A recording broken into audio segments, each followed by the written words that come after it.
Un premier colloque dédié à la transformation des quartiers prioritaires. Le département des Yvelines l'a organisé ce jeudi 21 septembre sous le phénix de Chanteloup-les-Vignes. Et pour en parler, Catherine Arnoux, bonjour. Bonjour. Alors vous êtes maire justement de la commune de Chanteloup-les-Vignes, mais aussi vice-présidente du conseil départemental en charge de l'insertion et de la rénovation urbaine.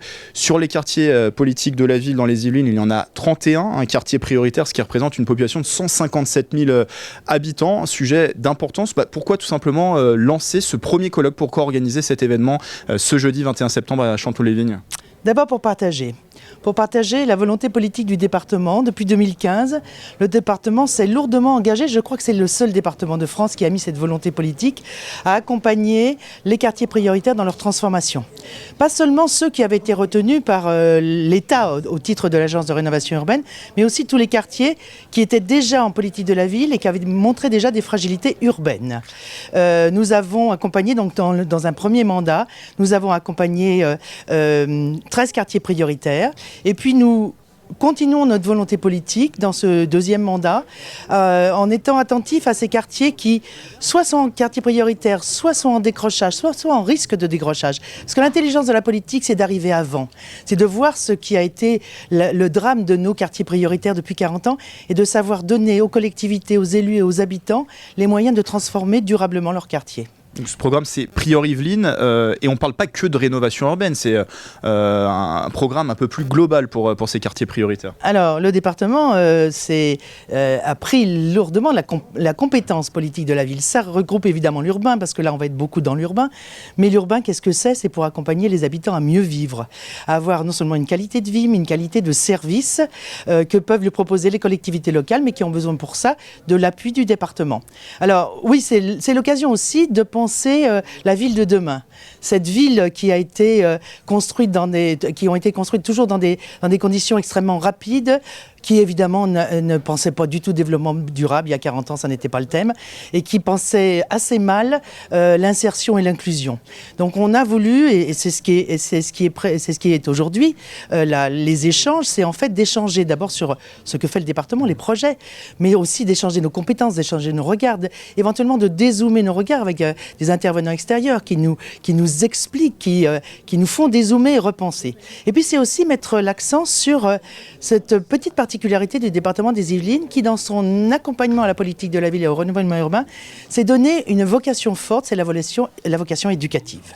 Et l'essentiel des projets de renouvellement urbain des Yvelines, ce sont des projets qui sont tournés autour de l'éducation, essentiellement autour de l'enfant, aussi autour de la petite enfance, et puis aussi autour de cette ville inclusive qui doit effectivement inclure tous les habitants des quartiers. On va revenir sur le programme de ces tables rondes. Vous avez parlé d'acteurs justement pour vous accompagner durant cette journée. Qui sont-ils? On imagine des experts sur la question de la rénovation, sur la question des quartiers prioritaires? Alors des experts de notre territoire, parce qu'il y en a beaucoup, des experts d'autres territoires qui ont déjà un passé et une lecture de la rénovation urbaine, et puis des experts qui regardent l'évolution de la société dans sa globalité.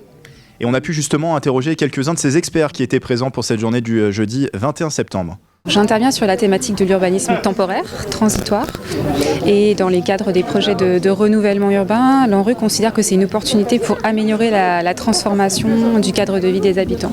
Donc pour moi c'est très intéressant, c'est de valoriser ce sujet-là et de partager les acquis des différents acteurs du renouvellement urbain avec la communauté professionnelle qui va être réunie aujourd'hui. On travaille depuis quelques années avec le département des Yvelines et récemment avec la ville de Trappes, et c'était une bonne opportunité pour nous de venir présenter le travail qu'on fait depuis de nombreuses années avec le département et la ville de Trappes sur l'accessibilité et l'inclusion des personnes en situation de fragilité. Il y a deux grandes façons de trouver des solutions. La première, c'est soit essayant de prendre le problème d'une autre façon, d'aller faire des approfondissements, des nouvelles façons de récolter des données, de cerner mieux le problème, et après essayer de concevoir des solutions. Ça, c'est la première grande façon. Et l'autre façon, c'est vraiment en co-construisant la solution avec l'ensemble des parties prenantes. Il faudrait essayer de trouver les solutions tous ensemble avec nos angles, les mettre ensemble, nos angles d'analyse, les mettre ensemble et essayer vraiment à partir de là de se mettre en synergie pour fabriquer une solution un peu plus globale pour l'enfant et non pas juste découper les différentes séquences de vie de l'enfant. Et donc, ces experts ont pu animer ces 3 tables rondes. Catherine Arnoux, alors on détailler un tout petit peu ce qui s'est passé lors de cette journée du 21 septembre. Il a été question notamment de la ville inclusive, vous l'avez dit tout à l'heure. De quoi s'agit-il justement ? Alors la ville inclusive, c'est comment dans des quartiers qui sont des quartiers d'habitat collectif extrêmement denses, comment on peut repenser la ville pour que tout le monde y trouve sa place. Qu'on soit en situation d'emploi ou en situation de chômage, qu'on soit en situation de handicap, qu'on soit en situation de difficulté scolaire et tout, comment tout le monde peut trouver sa place dans cette nouvelle lecture de la ville. Et puis c'est aussi, la ville inclusive, c'est aussi penser la ville qui ne souffre pas des dérèglements climatiques, c'est-à-dire comment accompagner ces territoires à la lutte contre le dérèglement climatique. Vous savez que c'est une vraie problématique. Les appartements des logements sociaux construits il y a 40 ans sont très chauds en été, très froids en hiver. On a besoin d'accompagner. Et puis la ville elle-même a besoin de ces îlots de fraîcheur, alors que ce sont des villes très minérales. Et donc, comment on peut repenser la ville pour tous ? Il y a aussi une solution qui a été évoquée au cours de la 2e table ronde, c'est ce qu'on appelle l'urbanisme temporaire. Qu'est-ce que c'est l'urbanisme temporaire ?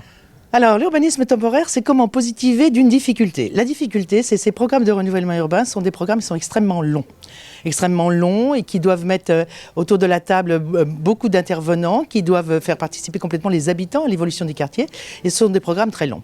Pendant ce temps long, qui n'est pas toujours le temps de l'habitant, il y a des lieux qui en fait perdent leur première vocation, parce qu'ils ont été par exemple vidés de leur première vocation, parce qu'ils vont être démolis, et puis il y a des lieux qui vont se transformer. Et avant leur étape ultime, avant le moment où ils auront effectivement la vocation qu'on leur a donnée au long terme, on n'imagine pas que ce puisse être des temps morts avec des lieux vides.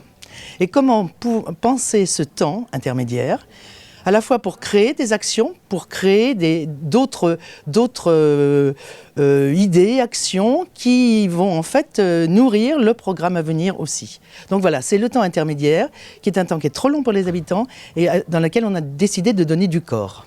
Et la dernière table ronde, c'était donc transformer ces quartiers aussi en transformant l'offre éducative, d'éducation ici sur Chanteloup-les-Vignes. Vous avez été entre guillemets précurseur puisqu'il y a ce nouveau dispositif, les cités éducatives. L'une des premières dans les Yvelines, si ce n'est même la première, a été lancée du côté de Chanteloup-les-Vignes. C'est la cité éducative Simone Veil. L'éducation, c'est, vous l'avez dit aussi tout à l'heure, une part importante, une partie importante pour aussi œuvrer à la transformation de ces quartiers.